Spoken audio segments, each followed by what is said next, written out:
കേരളത്തിൻ്റെ മുൻ മുഖ്യമന്ത്രിയായിരുന്ന വി.എസ്. അച്യുതാനന്ദൻ്റെ നിര്യാണത്തിൽ ഗോശ്രീ മനുഷ്യാവകാശ സംരക്ഷണ സമിതി അഗാധമായ ദുഃഖം രേഖപ്പെടുത്തുന്നു. കേരളം കണ്ടതിൽ സാധാരണക്കാരായ ജനങ്ങളോടൊപ്പം എന്നും അവരുടെ ആവശ്യങ്ങൾക്കായി നിലകൊണ്ടിട്ടുള്ള ഒരു നേതാവായിരുന്നു അച്യുതാനന്ദൻ. ഞാൻ കേരളത്തിൽ കണ്ടിട്ടുള്ള 4 നേതാക്കൾ കെ. കരുണാകരൻ, അതേപോലെ തന്നെ ഇ.കെ. നായനാർ, ഉമ്മൻചാണ്ടി, ഇപ്പോൾ വി.എസ്. അച്യുതാനന്ദൻ.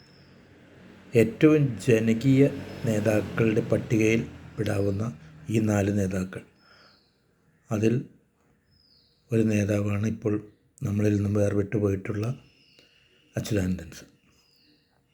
പ്രത്യേകിച്ച് ഗോശ്രീ മനുഷ്യാവകാശ സംരക്ഷണ സമിതിയുടെ ചെയർമാൻ എന്നുള്ള രീതിയിൽ എനിക്ക് പറയാനുള്ളത്, വി.എസ്. അച്യുതാനന്ദൻ മുഖ്യമന്ത്രിയായിരുന്ന കാലത്ത് ഞങ്ങൾ തിരുവനന്തപുരം നന്ദൻകോട് അദ്ദേഹത്തിൻ്റെ വസതിക്ക് മുന്നിൽ ഗോശ്രീ ബസ്സുകളുടെ നഗരപ്രവേശനം സംബന്ധിച്ച് ഒരു സമരവുമായി ചെന്നു.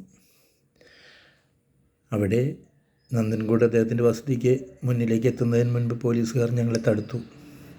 ഞങ്ങളവിടെ നിന്ന് പ്രസംഗിച്ചു. എല്ലാം കഴിഞ്ഞു. ഞങ്ങളെ 3 പേരെ വി.എസ്. അച്യുതാനന്ദൻ്റെ മുഖ്യമന്ത്രിയുടെ വസതിയിലേക്ക് കടത്തിവിട്ടു പോലീസുകാർ. വളരെയധികം സ്നേഹത്തോടു കൂടി ഞങ്ങളോട് അദ്ദേഹം ഞങ്ങളുടെ വിഷയങ്ങൾ കേൾക്കുവാനും അതിനെക്കുറിച്ച് മനസ്സിലാക്കുവാനും ശ്രമിച്ചു. അതിനുശേഷം ഉടനെ തന്നെ അദ്ദേഹം അന്നത്തെ ജില്ലാ കളക്ടർക്ക് എറണാകുളത്തേക്ക് വിളിച്ച് വേണ്ടതായിട്ടുള്ള നടപടികൾ സ്വീകരിക്കണം, ഇവരുടെ കാര്യങ്ങൾ അന്വേഷിക്കണം എന്നൊക്കെ പറഞ്ഞു. അത്രയ്ക്ക് ജനപ്രിയനായ ഒരു മുഖ്യമന്ത്രിയായിരുന്നു സഖാവ് അച്യുതാനന്ദൻ.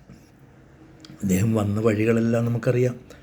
ഏറ്റവും സാധാരണക്കാരനായി, അതേപോലെ തന്നെ ഏറ്റവും സാധാരണക്കാരോടൊപ്പം സാധാരണക്കാരുടെ ആവശ്യങ്ങൾക്കായി നിലകൊണ്ട വി.എസ്. അച്യുതാനന്ദന് ആദരാഞ്ജലികൾ അർപ്പിച്ചുകൊണ്ട് നിർത്തുന്നു. നന്ദി, നമസ്കാരം.